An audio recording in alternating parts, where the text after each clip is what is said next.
Please channel subscribe कर देना। चलिए वीडियो स्टार्ट करते हैं। एक बार एक शिकारी शिकार करने के लिए जंगल में पहुंचा।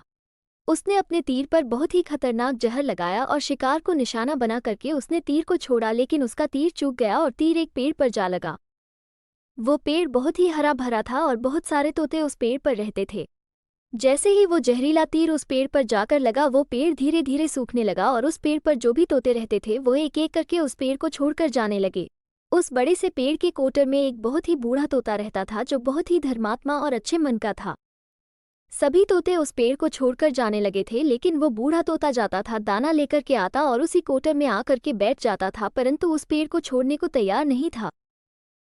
बूढ़े तोते के साथियों ने कई बार आकर के उसे समझाया कि यह पेड़ सूख रहा है और किसी दिन गिर भी जाएगा, चलो किसी और पेड़ पर चलकर रहा जाए, परंतु वो बूढ़ा तोता वहां से जाने को तैयार नहीं हो रहा था।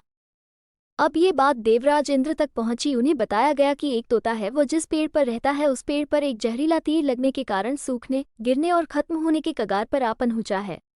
और एक बूढ़ा तोता अभी भी वहीं पर रह रहा है। वो दाना लेकर आता है और वहीं पर रहता है, जबकि उस जंगल में बहुत सारे पेड़ हैं, लेकिन वो उसी पेड़ पर रह रहा है। देवराज इंद्र प्रकट हुए और उस बूढ़े तोते से कहने लगे कि आप बहुत धर्मात्मा हैं, बहुत ही अच्छे मन के हैं, लेकिन आप इस पेड़ को छोड़कर किसी और पेड़ पर चले जाइए, क्योंकि यह पेड़ कुछ ही दिनों में गिर जाएगा। तालाब के पास में बहुत से बड़े बड़े हरे भरे पेड़ हैं, बड़े बड़े कोटर हैं। उन पेड़ों पर फल भी लगे हुए हैं, उन्हें वहीं पर तोड़कर खा सकते हैं, परंतु यहाँ से आप चले जाए। तोता बोला, माफ कीजिएगा, इस पेड़ ने मुझे जीवन दिया है, शिकारियों से मेरी रक्षा की है, हर मौसम में मेरे साथ रहा है, ये कोटर मेरा घर है, यहाँ मैं पला बड़ा हूँ, इस पेड़ को मैं छोड़कर कैसे जा सकता हूँ? इस पर संकट आया है तो क्या मैं इसे छोड़कर चला जाऊं? मैं ऐसा कभी नहीं कर सकता। देवराज इंद्र तोते के इस बात से बहुत ही प्रसन्न हुए। उन्होंने तोते से कहा, मैं आपके इस बात से बहुत ही खुश हूँ, मांगो जो आपको मांगना हो। उस बूढ़े तोते ने कहा, मुझे बस इतना मांगना है कि जिस पेड़ ने मुझे जन्म दिया, जहाँ मैं रहा पला बड़ा, जिसे आप मेरा जन्मभूमि कह सकते हो, आप इसे फिर से वैसा ही हरा भरा कर दो जैसा ये था। देवराज इंद्र ने अमृत से उस पेड़ को सिंच दिया और पहले की तरह हरा भरा कर दिया।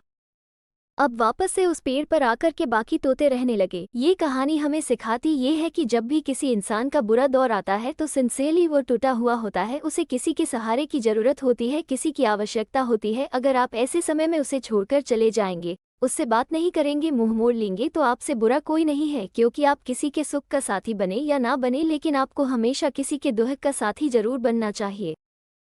आपका वीडियो देखने के लिए बहुत बहुत धन्यवाद। ऐसी ही मज़ेदार और मोटिवेशनल वीडियोस देखने के लिए हमारे चैनल को सब्सक्राइब करें और वीडियो अच्छी लगी हो तो लाइक करें।